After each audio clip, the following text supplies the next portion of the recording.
بسم اللہ الرحمن الرحیم۔ جنگ خیبر، قریبی فتح کا لمحہ آ گیا۔ حدیبیہ سے لوٹ کے مدینہ آئے آقا صلی اللہ علیہ وآلہ وسلم کو 1 مہینہ ہی ہوا تھا کہ حکم دے دیا، تیاری کرو، کوچ کرنا ہے۔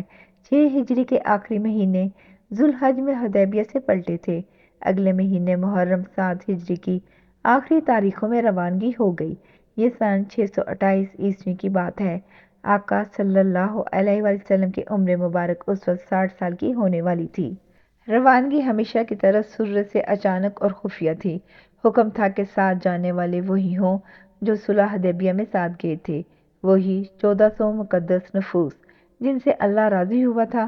200 اور ساتھی بھی اصرار کر کے ساتھ مل گئے، مگر آسمان سے واضح حکم تھا کوئی منافق ساتھ نہ جائے۔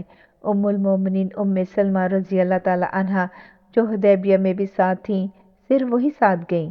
200 گھڑ سوار مسلح ہو کے ہمراہ ہوئے۔ لشکر کا جھنڈا حسب عادت سیدنا علی رضی اللہ تعالی عنہ کو دیا۔ سیدنا مصعب بن عمیر رضی اللہ تعالی عنہ کی شہادت کے بعد یہ جھنڈا ہمیشہ سیدنا علی رضی اللہ تعالی عنہ کے ہاتھ رہا۔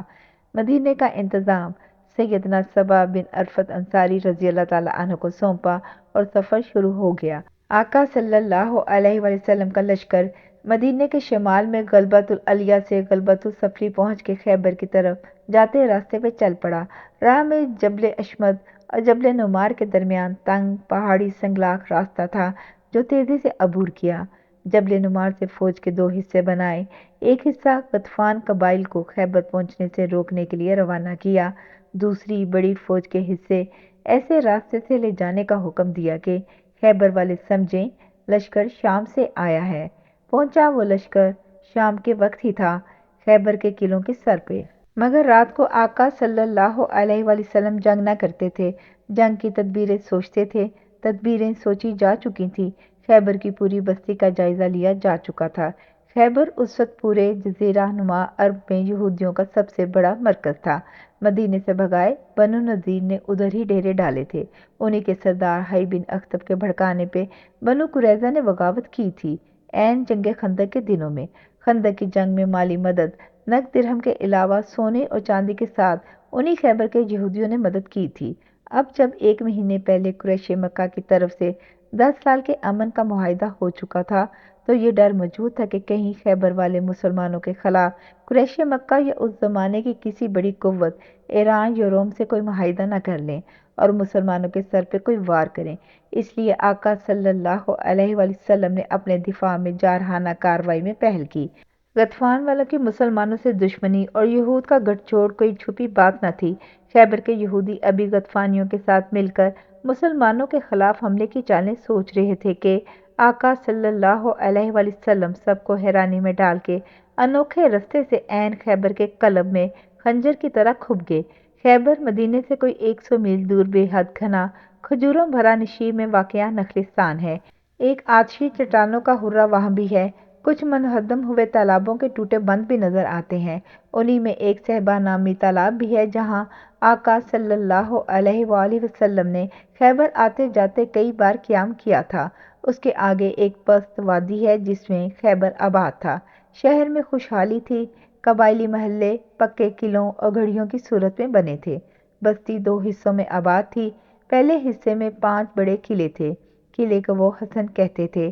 جنگ چند ایک قلعوں میں ہوئی، باقی قلعے والے ڈر کے ہتھیار ڈال کے باہر آ گئے۔ خیبر کو بھڑکانے والے بھی وہی تھے جنہوں نے بنو قریظہ کو بغاوت پہ اکسایا۔ وہ تھے مدینے سے نکل کے ادھر آئے ہوئے بنو نذیر والے۔ اس جنگ میں بھی وہی ادھر چالیں چل رہے تھے۔ چالیں الٹی پڑ رہی تھیں ان کی۔ بنو نذیر کے بھگوڑے سلام بن مشکم کو یہاں سپہ سلاری ملی ہوئی تھی۔ اس نے رسد اور اجناس سب قلعہ نائم میں منتقل کر دی۔ مسلمانوں نے پہلا حملہ ہی نائم پہ کیا۔ سیدنا محمد مسلمہ نے ایک فوجی دستہ لے کر حملہ کیا۔ قلعے کی دیوار کے ساتھ سائے میں بیٹھے تھے کہ کنانہ بن ربیع قلعے کی فصیل سے چکی کا بھاری پتھر گرا کے انہیں شہید کر دیا۔ مسلمان بپھر گئے، قلعہ فتح کر لیا۔ ساتھ والے چھوٹے بڑے قلعے بھی خالی کروا لیے۔ نائم کے بعد اندرونی بستی کا بڑا قلعہ قموس کا محاصرہ کیا گیا۔ یہ ایک شہزور پہلوان مرہب کے زیر کمان تھا۔ محاصرہ کئی دن تک رہا، قلعہ فتح نہ ہوا۔ 60 سالہ آقا صلی اللہ علیہ وآلہ وسلم کو درد شقیقہ بھی انہی دنوں ہوا۔ کئی بہادروں کو جھنڈا دے کر بھیجا مگر سب فتح کے بغیر آئے۔ آقا صلی اللہ علیہ وآلہ وسلم درد کی وجہ سے کئی دن تک خود محاذ پہ نہ جا سکے۔ ایک رات فرمایا، میں کل جھنڈا اس کو دوں گا جو اللہ اور اس کے رسول صلی اللہ علیہ وآلہ وسلم کو محبوب رکھتا ہے، اور اللہ اور اس کے رسول بھی اس سے پیار کرتے ہیں۔ اللہ اسی کے ہاتھ سے اس قلعے کو فتح یاب کروائے گا۔ سب صحابہ نے وہ رات اضطراب میں گزاری، سوچتے رہے شاید وہ خوش وقت میں ہی بنوں۔ اگلی صبح آ گئی، سب آئے کھڑے تھے۔ آقا صلی اللہ علیہ وآلہ وسلم نے چاروں طرف نگاہ دوڑائی، پوچھا علی کہاں ہے؟ سیدنا علی رضی اللہ تعالیٰ عنہ اشوب چشم میں مبتلا تھے، بلائے گئے تو پہنچ گئے۔ آقا صلی اللہ علیہ وآلہ وسلم نے لعاب دہن ان کی آنکھوں میں لگایا اور دعا فرمائی، پھر جھنڈا منگوایا، سیدنا علی کو تھمایا اور حکم دیا حملہ ہو، اللہ فتح یاب کرے گا۔ سیدنا علی نے عرض کی، یا رسول اللہ صلی اللہ علیہ وآلہ وسلم، یہود کو لڑ کر مسلمان بنا لیں۔ آقا صلی اللہ علیہ وآلہ وسلم نے فرمایا، نرمی کے ساتھ ان پر اسلام پیش کرو، اگر ایک شخص بھی تمہاری ہدایت سے ہلکا بگوش اسلام ہو گیا تو یہ بات تمہارے لیے سرخ اونٹوں سے بہتر ہے۔ سیدنا علی آقا صلی اللہ علیہ وآلہ وسلم سے ملا جھنڈا اٹھائے قلعے کے سامنے پہنچ گئے۔ پہلے یہود کو نرمی سے سلام اور سلامتی کی دعوت دی، انہوں نے مسترد کر دی۔ کہتے ہیں قلعے میں 20,000 سپاہی تھے، ان کا سالار مرہب تھا۔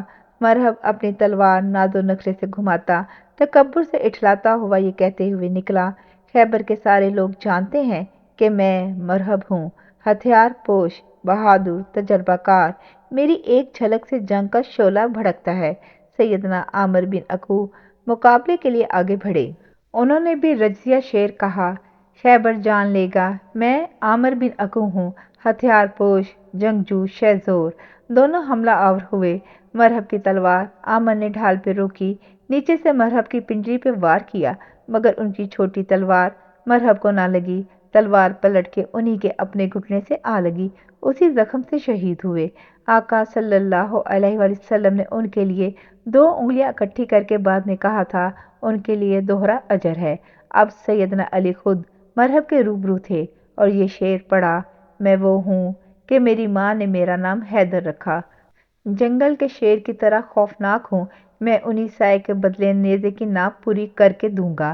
شیر خدا نے اچھل کے مرہب کے سر پہ ایسا وار کیا کہ آئینی خود سمیت اس کا سر اس کے دھڑ میں گھس گیا، مرہب مارا گیا، قلعہ فتح ہو گیا، خیبر مسلمانوں کے قدموں میں قالین کی طرح بچھ گیا۔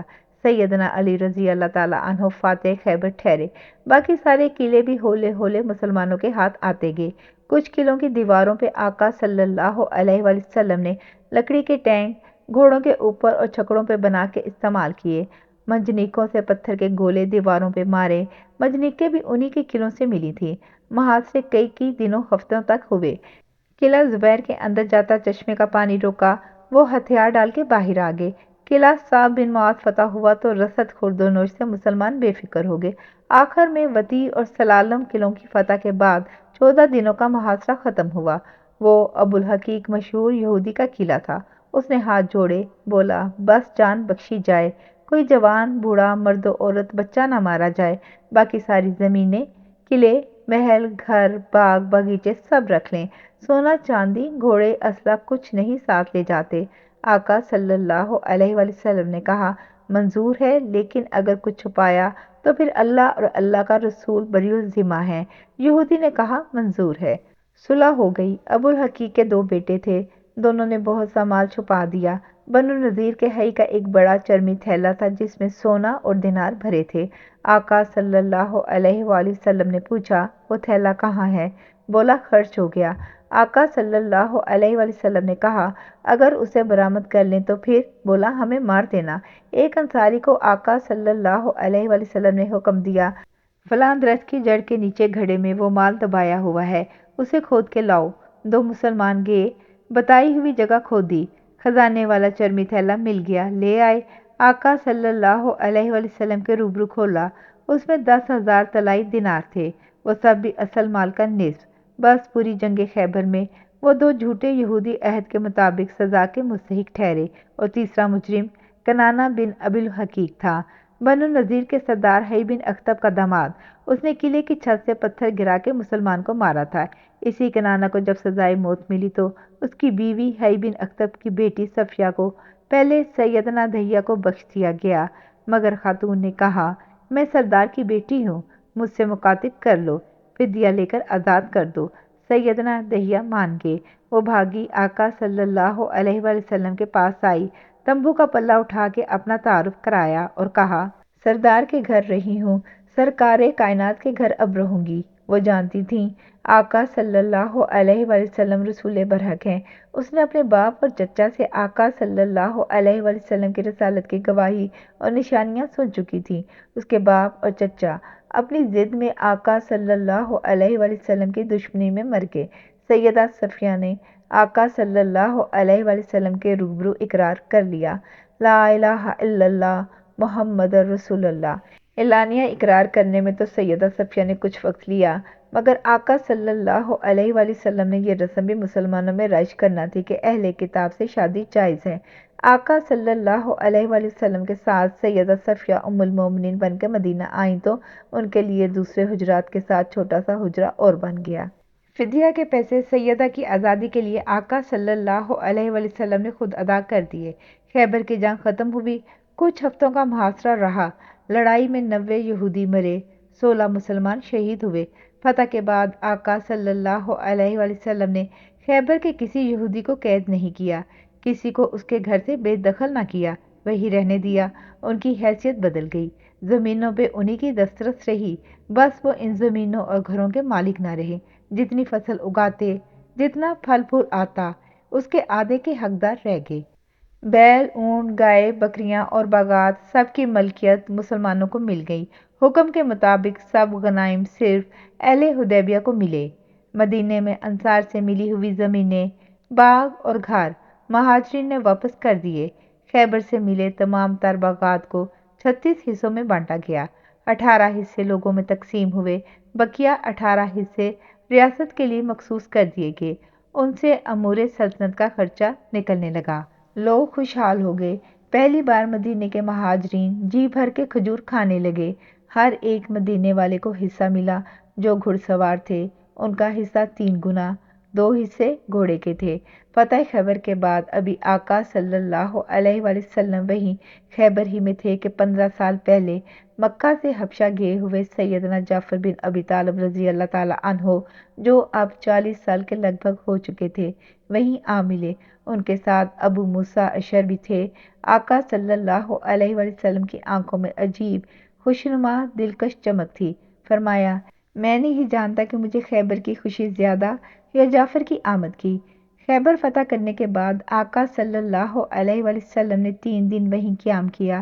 یہودی شیخ سلام بن مشکم کی بیوی زینب بنت حارث نے ایک دن ایک بھونی ہوئی بکری سجا بنا کے ہدیہ کے طور پر آقا صلی اللہ علیہ وآلہ وسلم کو بھیجی کہ تناول فرمائیے۔ ساتھ اس وقت آقا صلی اللہ علیہ وآلہ وسلم کے بشر بن برا معرور بیٹھے تھے، جن کے گھر کبھی دعوت کھانے کے بعد انہی کے قریبی مدینے کی ایک مسجد میں قبلہ کا رخ خانہ کعبہ کی طرف موڑ دیا گیا تھا۔ بشر بن برا اس لمحے اس کھانے میں آقا صلی اللہ علیہ وآلہ وسلم کے ساتھ شامل تھے۔ آقا صلی اللہ علیہ وآلہ وسلم نے ایک نوالہ توڑا، منہ میں رکھا، بھنے ہوئے بکرے کی گوشت نے ہاتھ جوڑ دیے، عرض کی، زہر آلود ہوں۔ آقا صلی اللہ علیہ وآلہ وسلم نے لقمہ تھوک دیا۔